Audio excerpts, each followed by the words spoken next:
Prevención y valoración de las úlceras por presión. El principal problema que presentan las úlceras por presión es que son de rápida aparición, sin embargo son bastante lentas de curar, por lo que su prevención es esencial. Para ello debemos prestar atención a diversos aspectos, como son las escalas de riesgo, cuidados de la piel, manejo de la presión y nutrición. Las escalas de valoración son el primer paso para identificar qué pacientes tienen un riesgo real de padecer una úlcera por presión. En el caso de que nos ingrese un paciente al centro sanitario donde estamos trabajando, lo primero que hay que hacer es valorar si este paciente tiene o no riesgo de padecer. Se han diseñado muchísimas herramientas de cribaje que se utilizan de forma sistemática y facilitan la evaluación de saber si ese paciente tiene o no tiene riesgo de úlcera. Escalas existen 47. Cada una tiene unos años de creación, pero sin embargo tenemos escalas que son más utilizadas, como son las de Norton, Braden, Waterloo y EMINA. Escalas de Norton. Los ítems que valora son el estado general, el estado mental, movilidad, incontinencia y actividad. La puntuación va mínima son 5 puntos, la máxima 20 puntos y cuanto más puntos tiene, menos riesgo tiene el paciente de padecer úlceras por presión. Es inversamente proporcional. La de Braden valora la percepción sensorial, exposición a la humedad, actividad, movilidad, nutrición y roce y peligros de lesiones. Mínimo de puntos tenemos 6, máximo 23. Y al igual que la de Norton, cuanto más puntos, menos riesgo. La de Waterloo valora el sexo, edad, complexión física y peso, continencia, afección dérmica, movilidad y apetito. El mínimo de puntos son 10 y el máximo 92. Esta escala es directamente proporcional. Cuantos más puntos, más riesgo de padecer úlceras por presión. Y por último, la escala EMINA, que valora el estado mental, movilidad, nutrición, la humedad relacionada con la incontinencia y actividad. El mínimo de puntos son 0 y el máximo 15. Y al igual que la de Waterloo, cuantos más puntos, más riesgo de padecer úlceras por presión. Comenzamos con la escala de Norton, que fue desarrollada en el año 62 por Norton, McLaren y Exton Smith. Como hemos dicho, valora 5 ítems y cada uno de esos ítems va desde una puntuación 4 hasta una puntuación 1. En la escala de Norton, si tenemos una puntuación de 5 a 11 puntos, tendríamos un paciente con alto riesgo de padecer úlceras por presión. De 12 a 14 tenemos un riesgo evidente y más de 14 puntos, un riesgo mínimo. La de Braden fue desarrollada en el 85 por Barbara Braden y Nancy Beckstrom. Tiene 6 ítems y su puntuación mínima es 1 y su puntuación máxima es 4. A la hora de interpretarlo, pacientes que tengan entre 15 a 16 puntos tienen un riesgo bajo, de 13 a 14 un riesgo moderado y menos de 14 un alto riesgo. La escala de EMINA fue desarrollada por un equipo de enfermería del Instituto Catalán de Salud. Valora estos ítems, que también serían 5, y su puntuación va desde el 0 al 3. En este caso, tendríamos que cuanto más puntos, más riesgo tenemos, por lo que del 1 al 3 sería un riesgo bajo, del 4 al 7 un riesgo moderado y más de 8 puntos sería un alto riesgo. Pasaríamos luego al siguiente aspecto a valorar de los pacientes, el cuidado de la piel. La humedad es un factor que predispone la aparición de úlceras por presión. El mantenimiento de una correcta higiene personal es una medida preventiva eficaz. Evitar el exceso de humedad evita la maceración de la piel en contacto, en este caso con incontinencia fecal o urinaria, sudoración, drenaje y exudado de propias heridas que tiene el paciente.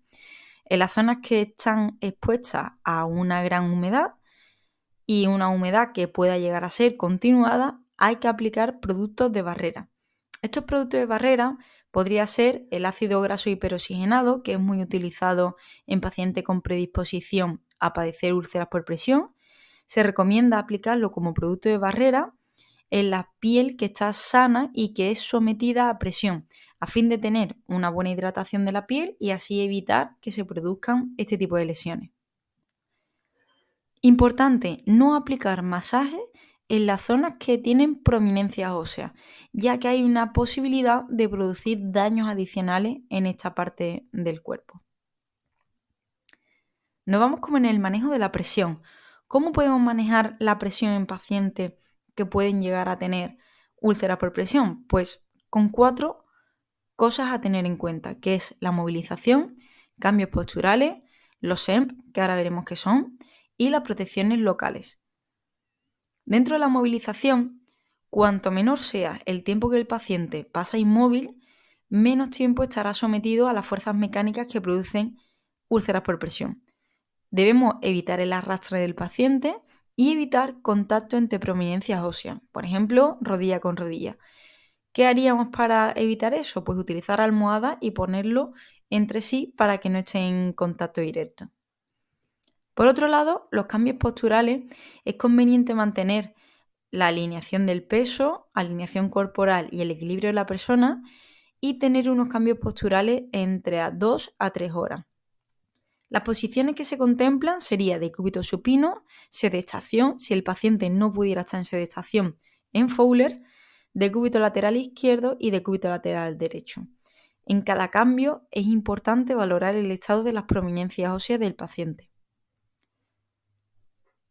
También tenemos los SEM, que serían superficies especiales para el manejo de la presión. Son superficies que tienen propiedades de reducción o de alivio de la presión sobre la persona y hay que tener en cuenta que estas superficies son un complemento. Habría que utilizar también la movilización y los cambios posturales.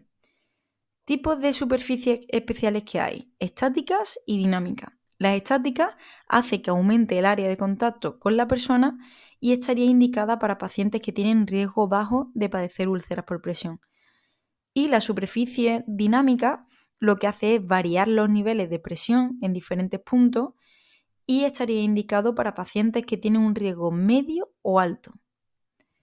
Aquí tendríamos ejemplos de SEM, tendríamos un cojín dinámico que va alternando los puntos de presión, un colchón estático, como sería el que tenemos aquí a la izquierda, y un colchón dinámico, como el que tenemos a la derecha.